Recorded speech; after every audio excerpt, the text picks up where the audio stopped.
हम यार रेमोंटाडा करेंगे, 90 मिनट्स बहुत लॉन्ग होते हैं, यहाँ पे लंबे तो थे 90 मिनट, लेकिन best of luck to Real Madrid यही कह सकते हैं। बाकी इस बार तो बर्नाब्यू पे मैच भी नहीं है कि आप शटर बंद करके अपना शोर मचा सको। ये मैच अगर हार जाते बार्सिलोना, बहुत ही दिक्कत होने वाला था उनके लिए। कहीं से भी वालवर्दे गोल मार सकता, भाई मेरे को कंफर्म हो गया। उसको गोलकीपर भी खिला दोगे शायद मार देगा वो वहीं से गोल। हैरी केन अपना फर्स्ट ट्रॉफी चेज कर रहे हैं, वो इंटरेस्टिंग होगा कि हैरी केन किस तरीके से सेलिब्रेट करेंगे यार। Hello and welcome back to Khel now TV. स्वागत है आप सबका गोलमाल के एक नए एपिसोड में। आज मैं अकेला हूं, हार्दिक भाई जरा घर से काम कर रहे हैं आज, लेकिन हमने सोचा आपके लिए एपिसोड कैसे मिस हो जाए। इस हफ्ते इतने कुछ हुए हैं, इतने कांड हुए हैं, मतलब लीग में भी आप देखोगे, सीरिया में वहां पे पॉइंट ड्रॉप किया इंटर मिलान ने, ला लीगा में कमबैक करके बार्सिलोना जीती, लास्ट मिनट पे वहां गोल मार के रियल मैड्रिड जीती, वो टाइटल रेस चल रहा है। लिवरपूल भी अपने टाइटल के बहुत करीब आ गई, यूसीएल के सेमीफाइनलिस्ट डिसाइड हो गए। तो बहुत कुछ हुआ इस हफ्ते, और अगले हफ्ते भी बहुत सारे एक्शन होने वाले हैं, उस पर आज हम चर्चा करने वाले हैं। अकेला हूं मैं, तो अपने पॉइंट ऑफ व्यू को आपसे शेयर करूंगा जो जो चीजें हुई इस हफ्ते। और बहुत बढ़िया कमबैक किया, रेमोंटाडा का वीक था, तो मैनचेस्टर यूनाइटेड ने भी, उसके बारे में भी बात करेंगे। लेकिन शुरुआत करते हैं सबसे पहले यूसीएल के मैचेस से। पहले बात करते हैं इंटर मिलान बायर्न म्यूनिख के बीच जो मैच हुआ, वहां पे एग्रीगेट पे 4-3 से जीती इंटर मिलान और अगले राउंड में चली गई। लेकिन एक समय पे बहुत ही क्लोज आ गया था मैच, आखिरी के 10 मिनट में तो बॉल टच करने नहीं दे रहा, मतलब मिल रहा था। बायर्न म्यूनिख अलाउ नहीं कर रहे थे इंटर मिलान की टीम को, और ऐसा लग रहा था एक गोल आएगा, मैच एक्स्ट्रा टाइम में जाएगा। मार्टिनेज सब्स्टिट्यूट हो गए थे, अब गोल मारता कौन, बहुत सारी चीजें थी वहां पे।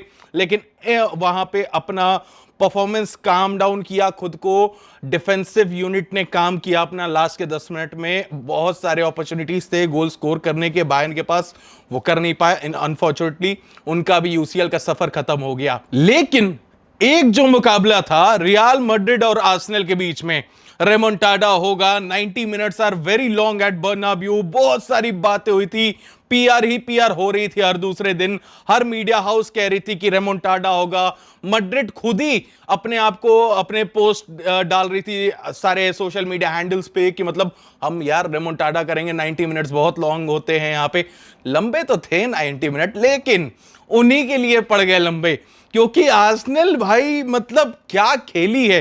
पहले लेग में तो जैसा खेला था खेला ही था, सेकंड लेग में पूरी तरीके से डोमिनेट किया यहां पे रियल मैड्रिड को।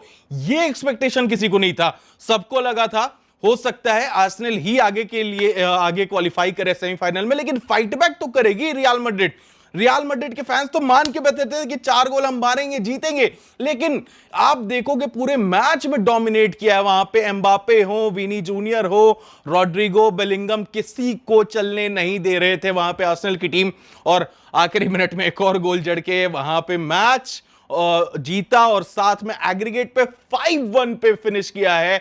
रियल मैड्रिड की टीम को 5-1 के एग्रीगेट पे हराने वाली सिर्फ दूसरी टीम बनी है यहां पे। अगर बात करें आर्सेनल की, उससे पहले बार्सिलोना ने किया था, जैसा कि आपको याद होगा। लेकिन बार्सिलोना की ही बात कर रहे हैं तो उनके ही मैच पे आ जाते हैं। डॉर्टमुंड से मैच था, ऑलरेडी 4-0 जीत चुके थे बारसा अपने घर पे, जहां पे डॉर्टमुंड का घर पे खेलना ऐसे भी मुश्किल होता है। लेकिन इस बार जहां लगा था हमें एक समय पे कि मतलब थोड़ा गोल तो मारेगी बारसा, अभी ऐसा नहीं है, बट पूरे मैच में ही वहां पे उल्टा हुआ। वहां पे डॉर्टमुंड डोमिनेट करते हुए दिखाई दे रहे थे, गुरासी का हैट्रिक आया वहां पे, लेकिन फिर भी वो एक ओन गोल जो आ गया वो बड़ा खलेगा, हमेशा खलेगा। अगर वो शायद ओन गोल नहीं आता तो शायद और मोमेंटम जाता डॉर्टमुंड के हक में, और वहां पे बारसा के ऊपर और प्रेशर होता।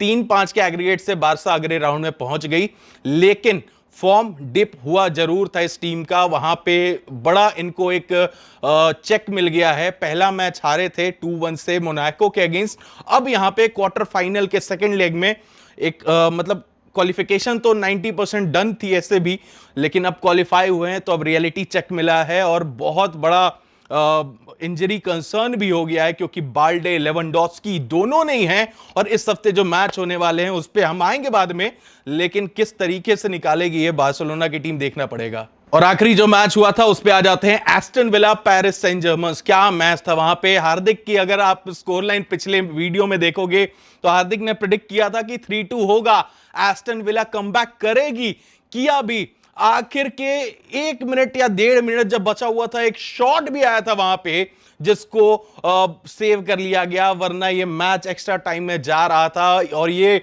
इंस्टेंट क्लासिक हो जाता। अगर एक्स्ट्रा टाइम में जाता, वहां अगर गोल लेस रहता तो फिर पेनल्टी शूटआउट में 2-3 वीडियो से कह रहा था कि मार्टिनेज वर्सेस डोनारुमा देखने में मजा आएगा, तो वो होते होते बस रह गया यार। हम तो चाहते थे, लेकिन पेरिस सेंट जर्मेन भी आगे आगे राउंड में चले गए हैं। आर्सेनल पीएसजी का मैच है अब सेमीफाइनल में। बहुत ही इंटरेस्टिंग टीम है, एक टीम जो कि पिछले अगर आप 4-5 साल देखोगे आर्सेनल, तो बिल्ड कर रहे थे, अपनी जो कोर ग्रुप है उसको बना रहे थे, अपने प्लेयर्स को रखा हुआ था, उन पे भरोसा जाता है, आर्टेटा पे भरोसा जाता है। जहां बहुत लोग कह रहे थे आर्टेटा का टाइम ओवर हो गया, लेकिन इस 2 लेग के रियल मैड्रिड वाले मैच से पूरा तख्ता पलट चुका है। अब आर्टेटा के फेवर में सारे हैं। टीम जो उनकी इतने सालों से बिल्ड कर रहे थे, वो प्रोजेक्ट अब कहीं एक डायरेक्शन में जाता हुआ नजर आ रहा है। वहीं पीएसजी इस सीजन एक नया प्रोजेक्ट शुरू किया, कोई हाई फाई साइनिंग नहीं की, बहुत बड़े नाम को इस बार टीम में नहीं रखा। डेम्बेले जरूर शामिल किया, लेकिन उसके अलावा जो उनके पास एकेडमी से कुछ प्लेयर्स लाए, कुछ अच्छे अच्छे प्लेयर्स को खरीदा जो कि बड़े नाम नहीं थे। और इस बार देखिए किस तरीके से पीएसजी खेल रही है। बहुत इंटरेस्टिंग मैच होगा, one of the most interesting match होने वाला है आर्सेनल और पीएसजी का, जो हमें देखने को मिलेगा इस साल के सेमीफाइनल में। लेकिन दूसरा जो सेमीफाइनल होगा वो भी बड़ा इंटरेस्टिंग होगा यार, बार्सिलोना के सामने इंटर मिलान। एक टीम जो कि इस सीजन अपने ऑफेंस के लिए जानी जाती है बार्सिलोना, वहीं दूसरी टीम जो अपने डिफेंस के लिए जानी जाती है। हालांकि गोल अगर जितने खाए हैं दोनों टीमों ने, देखोगे तो आसपास ही हैं दोनों, ऐसा कोई ज्यादा अंतर नहीं है इंटर मिलान का। लेकिन 2 साल पहले का भी बदला लेना है, जहां पे नॉकआउट किया था इंटर मिलान ने बार्सिलोना को, और इंजागी का वो याद होगा सबको, जो फेस जो उन्होंने बनाया था, मीम बन गया था, तो उसका भी बदला लेना चाहेगी। लेकिन वह इंटर मिलान 2 सीजन पहले पहुंची जरूर थी फाइनल में, मैन सिटी से हारी थी। इस बार वो चाहेंगे कि इस बार उनको जीत हासिल हो। तो ये तो हो गई यूसीएल की बात। आपको क्या लगता है सेमीफाइनल में कौन कौन सी टीम जीत सकती है? फर्स्ट लेग कौन जीतेगा वही हमें कमेंट्स में बता सकते हैं। अगले हफ्ते तो उस पर चर्चा हम करेंगे जरूर जब हार्दिक आ जाएगा। लेकिन अब हम बात कर लेते हैं इस हफ्ते के और बड़े जो मैचेस हुए हैं उसके ऊपर। तो प्रीमियर लीग से जो सबसे पहले शुरुआत करते हैं, उसके बाद ला लीगा पे आएंगे, उसके बाद सीरिया पे आएंगे। लेकिन प्रीमियर लीग में लिवरपूल 1-0 से लेस्टर सिटी को हरा दिया है। वहां पे जो मैच में ट्रेंट अलेक्जेंडर आर्नोल्ड ने गोल मारा, उसके बाद शर्ट निकाल के सेलिब्रेट किया। एक बड़ा बढ़िया मीम आया था कि ट्रेंट ने इसीलिए अपना शर्ट निकाल दिया ताकि उनको बैच को किस ना करना पड़े। इसलिए भी हो सकता है क्योंकि अगले सीजन पूरे पूरे र्यूमर्स है कि he is going to Real Madrid. तो ऐसे में आप अपने क्लब के बैच को अगर आप किस कर रहे हो, उसके बाद समर में छोड़ के जा रहे हो, अच्छा नहीं लगता। तो शायद इसी से बचने के लिए उन्होंने शर्ट निकाल दिया। लेकिन बड़ा रिजल्ट है, अपने 20th लीग टाइटल की ओर पूरी पूरी कदम रख चुकी है वहां पे लिवरपूल, और बस उनको एक और जीत चाहिए वहां पे, उसके बाद वो इस साल का प्रीमियर लीग का टाइटल जीत जाएंगे। उसके ऊपर भी आते हैं कुछ देर में। लेकिन मैन यूनाइटेड का भाई समझ में नहीं आता, एक मैच इतना बढ़िया करके रेमोंटाडा करके यूएल से आ रहे हैं। अगर यूएल में उनकी परफॉर्मेंस का हमने बात छूट गया, लेकिन बात ही कर लेते हैं साथ में। यूएल में जब उनका लियोन से फर्स्ट लेग था तो वहां पे 2-2 से ड्रॉ हुआ था मैच। सेकेंड लेग में आए, 113वें मिनट पे गोल लगता है, वहां से 3 गोल मारना था अगर मैच जीतना है। Comeback almost out of the box था, वहां पे आउट ऑफ द विंडो चला गया था कि अब कमबैक नहीं हो सकता शायद। लेकिन the God Harry Maguire, the Lord Harry Maguire ने वहां पे कमबैक कराया। लास्ट 120+1 मिनट पे, मानी 121वें मिनट के आसपास उन्होंने गोल मारा और वहां पे हेडर मार के जिता दिया टीम को। क्या कमबैक था यार, मतलब ऐसा सही में मेरे को याद नहीं है कि इतना बढ़िया यूनाइटेड ने कभी खेला, और वो भी इन ए स्पैन ऑफ 8-9 मिनट के अंदर उन्होंने जिस तरीके से खेला। पहले लीड बना चुके थे 2 गोल मार के, उसके बाद लियोन ने कमबैक किया था, उसके बाद इनका कमबैक आया, तो हैड गुड जॉब गाइस। लेकिन प्रीमियर लीग में उतरे, प्रीमियर लीग में वुल्व्स से मैच था, 0-1 से हार गया। ये समझ में नहीं आता है कि टीम क्या है भाई। एक मैच इतना बढ़िया खेल के आ रहा हो, पूरे यूरोप में इकलौती ऐसी टीम है जो अभी भी अनडिफीटेड है, अभी भी एक भी मैच हारा नहीं है यूनाइटेड ने यूरोप में। तो ये कमाल है भाई। टीम एक साइड हारने का नाम नहीं ले रही है, एक साइड 14 पोजीशन से ऊपर जाने का नाम नहीं ले रही है। तो एक और न्यूज आई थी बीच में कि ये कंफर्म हो गया कि अब यूनाइटेड रेडिगेट नहीं हो सकती है। उसके नीचे मैंने फैंस के कमेंट्स देखे, वो कह रहे हैं थैंक गॉड, मतलब ये बुरे दिन आ गए कि अब हमें रेलिगेशन की बात सोचनी पड़ रही है। ऐसे ऐसे कमेंट थे। तो यार समझ में नहीं आता इस टीम का भी, इतना बढ़िया मैच खेल के अगले ही मैच में 0-1 से पिट गए। तो देखना पड़ेगा इनको भी थोड़ा अपना स्ट्रैटेजी, जैसा कि हार्दिक बताता ही है, अगले सीजन के लिए बहुत सारी चीजें हैं जो इनको बदलनी पड़ेगी। लेकिन अब आ जाते हैं ला लीगा पे। ला लीगा में टाइटल रेस जो चल रहा है नेक टू नेक, एक तो आसपास का ही चल रहा है, 4 पॉइंट की लीड में है बार्सिलोना। अब मैच हुआ सेल्टा वीगो से। सेल्टा वीगो से घर पे खेल रहे थे। बोरहा इग्लेसियास, मेरे दिमाग में वो प्लेयर ऐसे ही घूमते रहता है, हर टीम में से एक दो प्लेयर है जो कि घूमते रहता है। उस दिन लाइनअप देखते ही मेरे दिमाग में कुछ ऐसा आया कि इग्लेसियास थोड़ा सा हमें परेशान कर सकते हैं। और पता नहीं क्या, मैं समझ नहीं पाया कि हुआ क्या। हमने गोल मारा, फिर 3 गोल खा गए हम, हैट्रिक मार दिया। एक पहले यूसीएल में गुरासी ने हैट्रिक मारा हमारे अगेंस्ट, और यहां पे इग्लेसियास ने मार दिया। मैं सोचा कि अब तो डन है, लेकिन फिर मैं कुछ चेंज कर रहा था, तो मैंने 1 सेकंड के लिए मैच बंद किया। जैसे ही वापस लगा है तो वहां डैनी ओल्मो बॉल लेके आगे बढ़ रहे थे, वहां पे गोल मारा भाई। मैं उसी समय फीलिंग आ गई कि नहीं, कमबैक होगा, ड्रॉ करेंगे यहां से। ड्रॉ क्या, जीत गए यार। एक्स्ट्रा टाइम में 8 मिनट का या 7 मिनट का तो हमें एडेड टाइम मिला था, 8 मिनट का मिला था। उसमें हमने 96 मिनट के आसपास पेनल्टी जीता वहां पे डैनी ओल्मो ने, और फिर वहां पे गोल मारा रफीनिया ने। और रफीनिया का कंट्रीब्यूशन देखिए, गोल भी मारा, असिस्ट भी मारा, पेनल्टी भी लिया उस मैच में इंपॉर्टेंट समय पे, जब बारसा को ये मैच अगर हार जाते बार्सिलोना, बहुत ही दिक्कत होने वाला था उनके लिए। लेकिन बहुत तगड़ा कमबैक, रेमोंटाडा का वीक जैसा मैं कह रहा था वही हुआ, और बारसा 4-3 से जीत के अभी भी लीड 4 पॉइंट की बनाए हुए थे। लेकिन मैच था रियाल मैड्रिड का भी, रियाल मैड्रिड का मैच चल रहा था, वो भी पूरे तरीके से फंसे हुए थे। एथलेटिक बिल्बाओ से उनका मैच था, पूरी तरीके से मैच फंसी हुई थी। कल रात में मैं देख रहा था वो मैच, चांसेस क्रिएट हो रहे थे, विनीशियस थोड़ा चांस क्रिएट कर रहे थे, लेकिन फाइनल थर्ड में बॉल जो पहुंचनी चाहिए थी वो पहुंच नहीं पा रही थी। जब पहुंच भी जा रही थी जूड बेलिंगम तक, तो जूड बेलिंगम टारगेट पे रख नहीं पा रहे थे, लेफ्ट राइट सेंटर इधर उधर मारे जा रहे थे। एक बढ़िया शॉट भी लिया उन्होंने, हेडर मारा था, उनाई सिमोन ने सेव भी कर लिया था। तो बहुत ही परेशानी में थी, और ऐसा लगा कि अब ये लीड और बढ़ जाएगी बार्सिलोना की, 6 पॉइंट की लीड उनके पास हो जाएगी।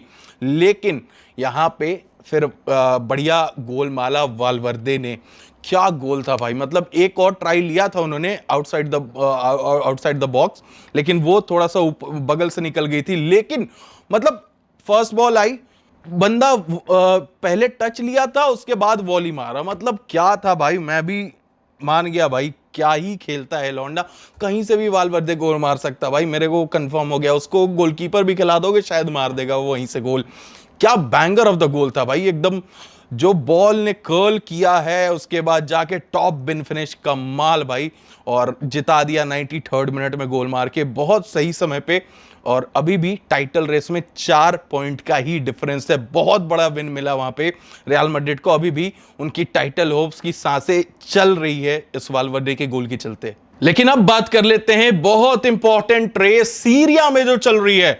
सीरिया में जो मैच हुआ नेपोली मोन्जा के बीच में, नेपोली ने 1-0 से जीता मैच। लेकिन दूसरी तरफ 3 पॉइंट के लीड में चल रहे थे अब तक इंटर मिलान की टीम। लेकिन बोलगुना से मैच खेलते हुए, एक तरफ कहां इंटर जीत के आ रहे हैं बायर्न म्यूनिख से, वो आए, बोलगुना ने उनको 0-1 से हरा दिया है। और अब जो स्थिति है पॉइंट टेबल पे, नेपोली और इंटर मिलान दोनों टाइड अप हैं फिलहाल अभी पॉइंट्स टेबल में। अगर पॉइंट्स टेबल में पॉइंट्स की आपको बता दें तो फिलहाल 33 मैचेस में दोनों टीमों के 71 पॉइंट्स है। अब यहां से टाइटल रेस इंटरेस्टिंग हो गया है। बाकी बचे 5 गेम में कौन पॉइंट ड्रॉप करेगा, यह बड़ा मसला होगा। इंटर को ये यहां पे जो उन्होंने पॉइंट ड्रॉप किया, बहुत बड़ा बूस्ट मिला है नापोली के कैंपेन को। लास्ट सीजन जीता था लीग, उसके बाद पिछले सीजन बुरा परफॉर्मेंस आया था लीग जीतने के बाद, लेकिन इस बार देखिए वापस नापोली ने कमबैक किया है। उतना बड़ा शोर नहीं मच रहा है जितना पिछली बार मच रहा था, लेकिन इस बार धीरे ही धीरे नापोली ने इक्वल कर लिया 71 पॉइंट्स। अगले 5 मैच सीरिया में बहुत ही इंटरेस्टिंग होने वाले हैं।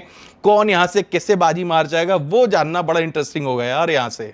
और वहीं बात करें बुंडेसलीगा की, तो बुंडेसलीगा में बायर्न म्यूनिख अपना मैच जीतती है, लेवरकुसेन अपना मैच ड्रॉ कर लेते हैं, पॉइंट ड्रॉप किया, जिसकी वजह से अब बहुत ही करीब है टाइटल जीतने के। एक बार फिर से बुंडेसलीगा का बायर्न म्यूनिख की टीम, भाई कितने टाइटल जीतेंगे, कितने लीग टाइटल जीतेंगे। पिछला साल अगर बेचारों का हारते ना लेवरकुसेन तो बहुत बढ़िया जीती, लेकिन अगर हारते नहीं तो 13th हो जाता शायद, लगातार एक और स्ट्रीक हो जाता उनका कंटिन्यू, लेकिन स्ट्रीक टूट गया। अब वापस से बनाने की कोशिश कर रहे हैं। हैरी केन अपना फर्स्ट ट्रॉफी चेज कर रहे हैं, तो वो इंटरेस्टिंग है क्योंकि अब चैंपियंस लीग से भी बाहर हो गए, डीएफबी पोकल कप से बाहर थे, अब बुंडेसलीगा जीतेंगे तो उनके घर एक नई परी, नन्ही परी आएगी हैरी केन के घर। वो इंटरेस्टिंग होगा कि हैरी केन किस तरीके से सेलिब्रेट करेंगे यार, पूरे बारात कहां से कहां तक जाएगी वो देखना इंटरेस्टिंग होगा। अब बात कर लेते हैं दोस्तों इस हफ्ते होने वाले बड़े मैचेस की। तो इस हफ्ते सबसे पहले प्रीमियर लीग से शुरुआत करते हैं। इस हफ्ते मैच है संडे को लिवरपूल वर्सेस टॉटनहम।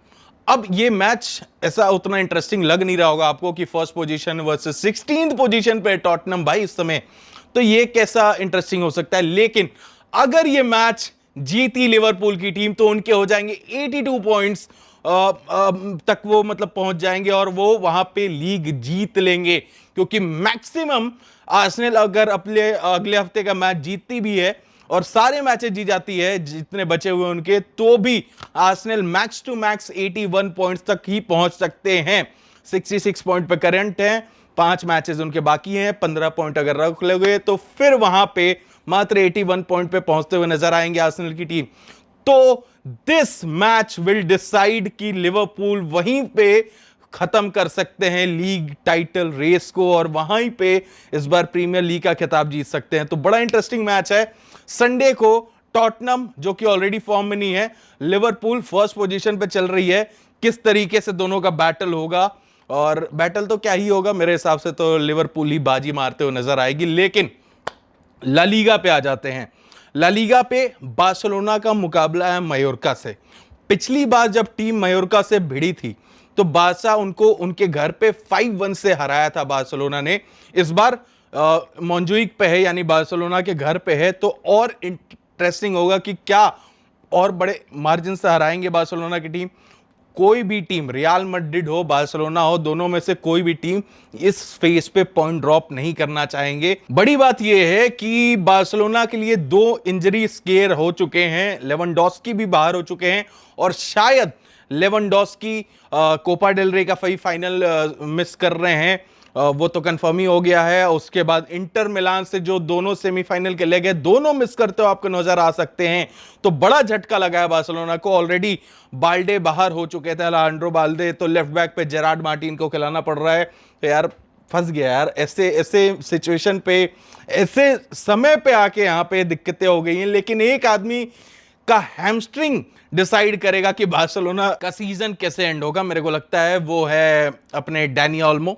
जब भी आते हैं तो इंटरेस्टिंग कर देते हैं मैच को, मैच का रुख बदल देते हैं, मैच का टेम्पो बदल देते हैं। उनके आने से बहुत इंटरेस्टिंग हो जाता है और उनका हैमस्ट्रिंग अगर सही रहा तो फिर शायद लेवेंडोस्की की कमी उतनी महसूस नहीं होगी जितनी होती। लेकिन देखना पड़ेगा किस तरीके से बारसा मयोर्का वाला मैच खेलेगी। लेकिन रियल मैड्रिड का भी मैच है गेताफे से, ये मैच रियल मैड्रिड के लिए टफ होगा। गेताफे थोड़ा सा उनको स्कोर नहीं करने देगी, लेकिन एक तो गेताफे के घर पे भी है, तो किसी तरीके से यहां पे पॉइंट ड्रॉप नहीं करना चाहिए रियल मैड्रिड की टीम। बिल्कुल इस मैच में जीत दर्ज करना जरूरी है उनके लिए। उसके बाद आएगा इस, जो हम बार्सिलोना रियल मैड्रिड की बात कर रहे हैं, फुटबॉल वर्ल्ड की one of the biggest rivalry El Clasico खेला जाएगा 26 अप्रैल को, और वो होगा कोपा डेल रे फाइनल के लिए, जब पिछली बार दोनों टीमें खेली थी कोपा डेल रे का फाइनल, वो एक याद होगा गैरेथ बेल का वो मार्क बात्रा को वो लाइन से बाहर जाके और जो गोल मारा था मार्क बात्रा, आज तक शायद दौड़ते ही रहते हैं, ऐसा थ्योरी है कि आज तक पीछा ही कर रहे हैं गैरेथ बेल की। लेकिन इस बार इंटरेस्टिंग होने वाला है क्योंकि अब तो लेवा और बाल्डे जैसा कि मैंने बताया बाहर हो चुके हैं। मैड्रिड के पास जीतने के लिए अब सिर्फ ला लीगा और कोपा डेल रे रह गया। कोपा डेल रे का एक मैच है, क्या वो अपना 100% देना चाहें, किस तरीके से वो देंगे वो देखना इंटरेस्टिंग होगा। और साथ में बार्सिलोना अपने क्वाड्रुपल ड्रीम को भी अलाइव कर रखी है। और पिछले दो, आप सबको पता है कि ये दो बार जब इस सीजन भिड़े हैं दोनों टीम, तो दोनों में बार्सिलोना को जीत मिली है 4-0 और 5-2 से। तो इस बार ये बैटल बहुत इंपॉर्टेंट होने वाला है, या तो मैड्रिड की पहली ट्रॉफी आएगी इस सीजन की, या तो बार्सिलोना की सेकंड ट्रॉफी आएगी और क्वाड्रुपल ड्रीम और आगे बढ़ सकता है। ट्रेबल आने की पूरी तैयारी में लगी हुई है बार्सिलोना भी इस सीजन। तो ये ट्रॉफी ऑब्वियसली कोपा डेल रे ही जीत के, वो ट्रेवल में से एक ट्रॉफी होती है। बाल्डे नहीं है, लेवेंडोस्की नहीं है, किस तरीके से टीम खेलेगी बहुत इंपॉर्टेंट होगा देखने के लिए। सीरिया की जैसे हमने बात किया, इस हफ्ते सीरिया के मैचेस पे नजर रखिएगा क्योंकि वहां मैच है इंटर मिलान और रोमा का।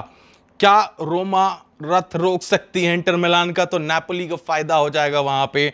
तो इंटरेस्टिंग वो भी रहेगा देखना क्योंकि बड़ा मैच है, दोनों बड़ी टीमें हैं। हालांकि रोमा उतनी खुल के इतनी बेहतर खेल नहीं पा रही है इस सीजन, लेकिन चाहेंगे नेपोली के फैंस और नेपोली की टीम की इस बार किसी तरीके से रोमा एटलीस्ट पॉइंट ड्रॉप करवा दे। और रोमा भी अपना कोशिश में लगे हुए हैं कि वो भी थोड़ा सा पॉइंट लेके टॉप 4 में अगर फिनिश करें तो जाके उनके फिर से चैंपियंस लीग में आने के होप रहेंगे।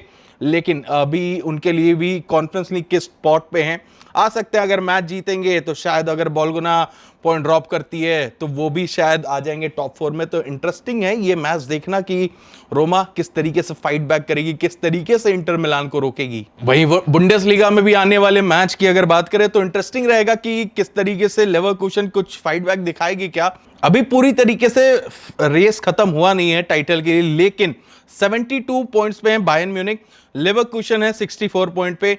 लेवरकुसन चाहेगी कि इस हफ्ते पॉइंट ड्रॉप करे बायर्न म्यूनिख की टीम, और अगर पॉइंट ड्रॉप करते हैं, मेन से मैच है तो थोड़ा मुश्किल होता है जरूर मैच, लेकिन वहां पे अगर पॉइंट ड्रॉप करे, लेवरकुसन अपना मैच जीत जाए, तो अगर एक ऐसा सिचुएशन सिनेरियो बनाए कि बायर्न हार ही जाए मेन से, तो बायर्न के 72 रहेंगे और लेवरकुसन अपना मैच जीत गया तो 67 आ जाएंगे। तो 3-2-5 पॉइंट का अंतर रहेगा फिर भी, तो इंटरेस्टिंग हो जाएगा। लेकिन इस हफ्ते अगर बायर्न जीतती है और पास आ जाएगी बुंडेसलीगा का एक और टाइटल उठाने के लिए। तो ये हो गए दोस्तों इस हफ्ते के सारे अपडेट। लेकिन अब आ जाते हैं दोस्तों इस हफ्ते की हम प्रेडिक्शंस पे। तो शुरुआत करते हैं। इस हफ्ते हम 4 ही मैच रखे हैं और सारी प्रेडिक्शन मैं ही दे रहा हूं, हार्दिक है नहीं, तो कंपटीशन तो नहीं है इस हफ्ते। लेकिन लिवरपूल टॉटनम के मैच से स्टार्ट कर लेते हैं, 4 मैचेस का प्रेडिक्शन करते हैं। लिवरपूल टॉटनम में मेरे को जो लग रहा है कि लिवरपूल ही जीतेगी और 3-0 होगा स्कोर लाइन, टॉटनम 3-0 से हारेगी यहां पे ये मैच। उसके बाद आ जाता है second match Barcelona versus Majorca का। तो बार्सिलोना मायोर्का का ये मैच मेरे को वही फेवर है, बार्सिलोना ही जीतेगी। लेकिन स्कोर लाइन क्या होगा वो इंपॉर्टेंट है। तो मैं इस मैच में एटलीस्ट 4 गोल लगते हुए देख रहा हूं और बार्सिलोना को कंसीड करते हुए नहीं देख रहा हूं। तो 4-0 से बार्सिलोना जीतेगी, ये मेरा प्रेडिक्शन है। उसके बाद आ जाते हैं गेताफे वर्सेस रियल मैड्रिड। ये थोड़ा सा इंटरेस्टिंग मैच है, गेताफे किस तरीके से वहां पे रोक सकती है क्या रियल मैड्रिड को। मैं ये मैच 1-1 टाई होते हुए देख रहा हूँ, ड्रॉ होते हुए देख रहा हूँ। तो मैं 1-1 की तरफ जाऊंगा, मेरे को ऐसा फीलिंग है, चाहता भी हूं से तो as a Barca fan point drop कर दे रियल मैड्रिड। लेकिन मेरे को लगता है सही में टू बी ऑनेस्ट कि थोड़ा मुश्किल होगा इस मैच में रियल मैड्रिड के लिए। 1-1 की स्कोर लाइन मैं देख पा रहा हूँ इस मुकाबले की। और लास्ट मैच की अगर बात करें तो एल क्लासिको कोपा डेल रे फाइनल। बार्सिलोना को ट्रेबल जीतने के लिए ट्रॉफी जीतनी जरूरी है। फर्स्ट ट्रॉफी का इंतजार है इस सीजन का रियल मैड्रिड को। कौन सी टीम जीतेगी ये मुकाबला? तो मेरे को तो लग रहा है अभी भी फेवर करूंगा, एक तो सेविया में है तो होम एडवांटेज इस बेसिस पे सिर्फ बार्सिलोना के पास कि उनको होम वाला ड्रेसिंग रूम मिलेगा। जो होम ड्रेसिंग रूम का, अगर आप फुटबॉल फैन हो आपको पता है कि फायदा होता है थोड़ा बहुत। वो उसमें फैसिलिटीज थोड़ी बेटर रहती हैं अवे ड्रेसिंग रूम से। उसका माहौल जो होता है, वाइब जो होती है थोड़ी बेटर होती है। तो शायद एक छोटा सा एडवांटेज यही है बार्सिलोना के पास। और लेकिन बार्सिलोना के पास डिसएडवांटेज ये है कि प्लेयर थके हुए हैं, बैक टू बैक मैचेस खेल रहे हैं। इसके बाद भी उनको इंटर मिलान से अगले हफ्ते ही खेलना है, 2-3 दिन के बाद खेलना पड़ेगा उनको यूसीएल का सेमीफाइनल। तो बार्सिलोना उसके लिए भी कंसर्न रहेगी। तो इंजरी स्केयर किसी का ना हो, मैं तो यही चाहता हूं दोनों टीमों के लिए यार।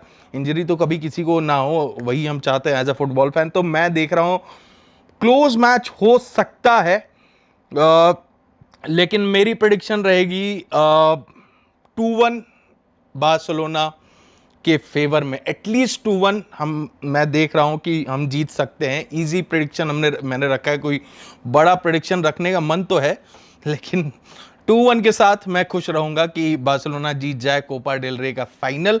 बाकी best of luck to Real Madrid, यही कह सकते हैं। बाकी इस बार तो बर्नाब्यू पे मैच भी नहीं है कि आप शटर बंद करके अपना शोर मचा सको। सेविया के ग्राउंड में है वहाँ पे मैच, तो इंटरेस्टिंग बैटल। आपकी क्या प्रेडिक्शन है इन चारों मैचेस के लिए? आपको क्या लगता है कोपा डेल रे कौन जीतेगा? क्या लिवरपूल इसी हफ्ते ट्रॉफी उठाएगी अपनी, सॉरी ट्रॉफी तो नहीं मतलब लीग टाइटल जीत जाएगी? सारे कुछ हमें आप अपने कमेंट्स में कमेंट बॉक्स में बता सकते हैं। आपके प्रेडिक्शन क्या है इन चारों मैचेस के लिए, वो भी आप रख दीजिएगा कमेंट बॉक्स में। हम मिलते हैं अगले हफ्ते आपको यूसीएल के सेमीफाइनल के प्रीव्यू के साथ। तब तक के लिए thank you so much for tuning in. Bye bye, tata, have a nice day.